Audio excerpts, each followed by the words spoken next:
The rent notice lay on the kitchen counter like a silent threat. She stared at it, her heart heavy and her stomach twisted with anxiety. Her name printed in bold at the top felt like a reminder of all the responsibilities pressing down on her. At 28 she was used to surviving on her own, juggling jobs, holding her head high even on the toughest days. But this month had been different. Her hours were cut at the cafe and her side gigs hadn't paid on time.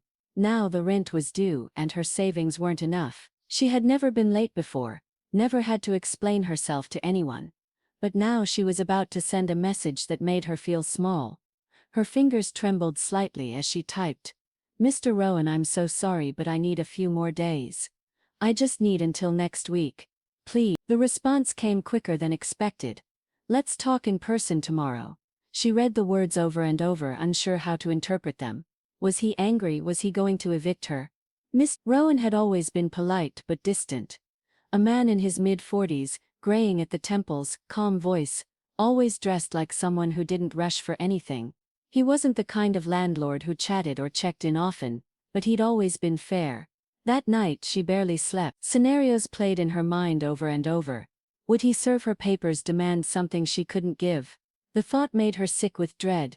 The next afternoon she arrived at his small property office. The building was old but neat, with a familiar smell of coffee and aging wood. He opened the door before she knocked, offering a gentle nod and a gesture to come in. His eyes were thoughtful, not stern. She apologized immediately, words tumbling out, her voice almost cracking. She explained her situation, her efforts, her plans to make it up. She expected to see judgment in his face, or worse, indifference. Instead he listened quietly, hands resting on the table, occasionally nodding. When she finished, silence filled the space for a few long seconds. Then his voice broke it softly. "I know times are hard. I've seen a lot of tenants come and go. But you've always been steady, honest." He leaned back slightly, folding his hands. "I don't want to make things harder for you." Relief washed over her so suddenly and sharply that it nearly brought tears to her eyes. She tried to thank him but he shook his head. "I was going to renovate this office space," he said, glancing around the walls. "But I've been putting it off. Maybe we could help each other." Her brows drew together. "Help how?" "You help with the renovation. In return I give you time. No rent for the next 2 months. Fair deal." She was stunned. "You're serious?" He smiled slightly. "I've always been serious." She left that office with a weight lifted but a new curiosity stirring. What kind of man offers kindness without condition? And why did his kindness make her heart beat a little faster? She showed up the next morning, unsure of what to expect. Dressed in jeans and an old hoodie, she felt more like a student than someone starting a work agreement with her landlord. But Miss Rowan greeted her with a calm nod and handed her a paintbrush without much conversation. No paperwork, no warnings, just quiet trust. The walls were faded, cracked in places. The whole office smelling of dust and forgotten plans. She started scraping the old paint. Hands steady, mind still trying to understand why he'd offered this instead of demanding rent. He wasn't watching her like a supervisor. He worked beside her, sleeves rolled up, focused, his movements measured. It was quiet, but not uncomfortable. He'd play soft jazz from a little radio on the shelf, and she found herself moving in rhythm with the brushstrokes. On the third day, while brushing away cobwebs in a high corner, she asked without turning around, "Why are you really letting me do this?" He didn't hesitate. "Because I see someone trying, not someone taking advantage. That matters." She turned to face him. "Most people don't care about that." "I'm not most people," he said simply. There was no flirtation in his tone, no hidden suggestion, just sincerity. She didn't know how to respond to that kind of honesty. It threw her off guard. As days passed, their conversations grew. He shared that he used to run a hardware business, had lost his wife to illness 10 years ago and never remarried. "People assume I'm cold," he said one afternoon while sanding a window frame. "I'm just quieter now." She listened, surprised he'd tell her something so personal. In return she shared how she'd moved to the city for school, never finished her degree, and how her life had been a series of starts and stops.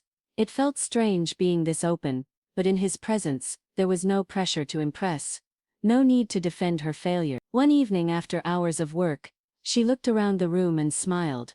"This place is actually starting to look like something." He looked at her, his expression softer than she'd ever seen. "So are you."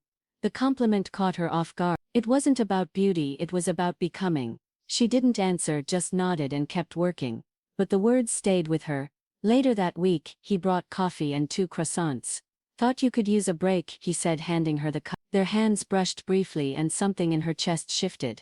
It wasn't about age or circumstance. It was about how he saw her. How he made her feel seen in a world that often overlooked her. He never crossed a line. Never made her uncomfortable.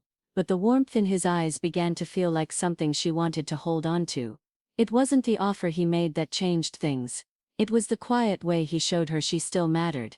Even when she felt like she did. The last coat of paint had dried and the room looked nothing like it did when she first walked in. It was brighter, more open, and somehow carried a different kind of energy. Like it had been waiting to feel alive again. She stood back, hands on her hips, admiring the fin. He stood beside her, silent for a moment, then said, "You brought this place back.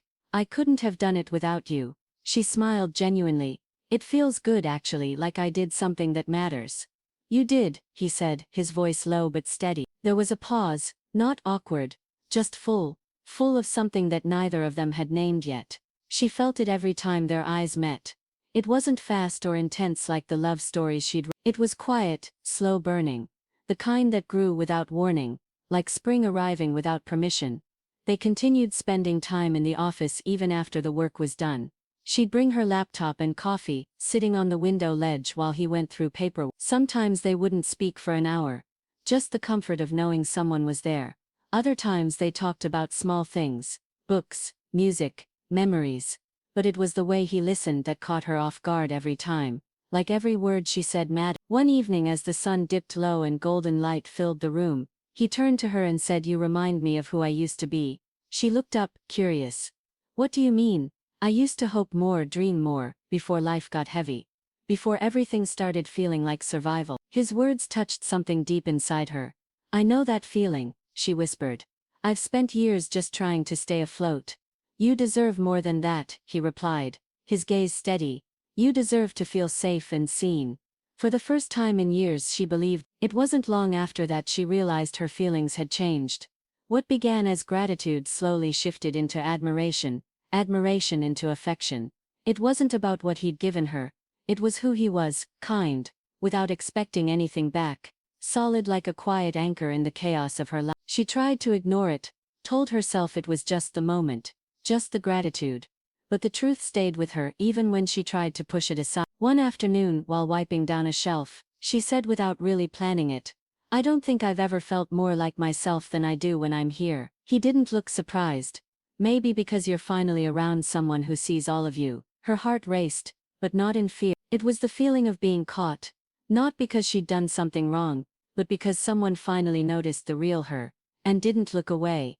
And in that still moment, something shifted between them. A quiet truth hung in the air, unspoken but deeply understood. Something had begun that neither of them had asked for, but both were ready to receive.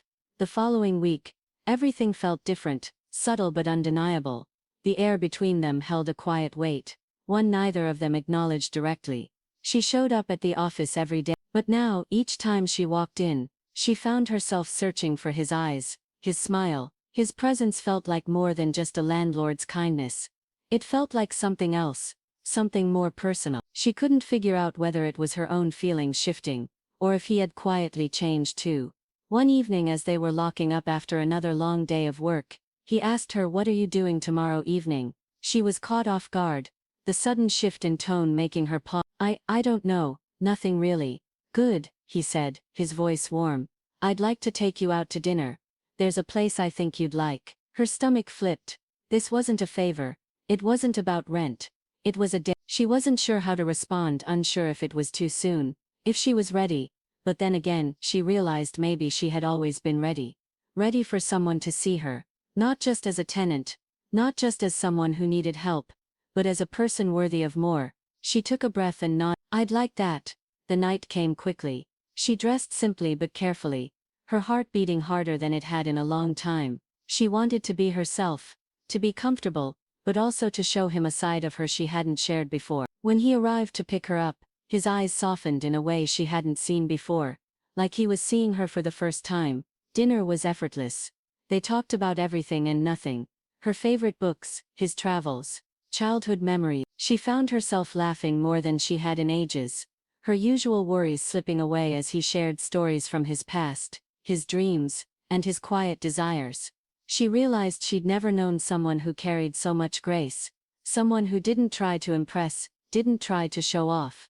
He simply was, and that was enough. When the evening wound down, he walked her back to her apartment, the air crisp and cool.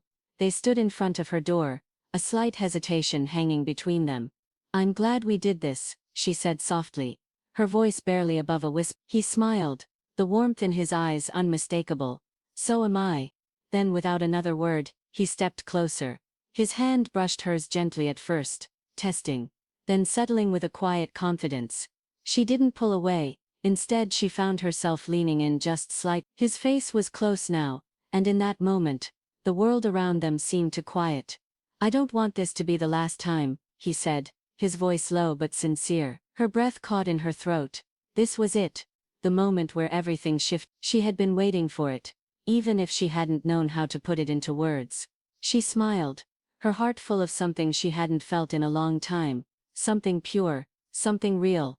"Me neither," she whispered before their lips met in a gentle kiss. In that kiss, she felt everything, the warmth, the security, the promise of something more, something that went beyond rent, beyond favors, beyond anything that had started the strange and beautiful journey between them. It was simply two people who had found each other at the right time, in the right way, and she knew with quiet certainty that this was just the beginning.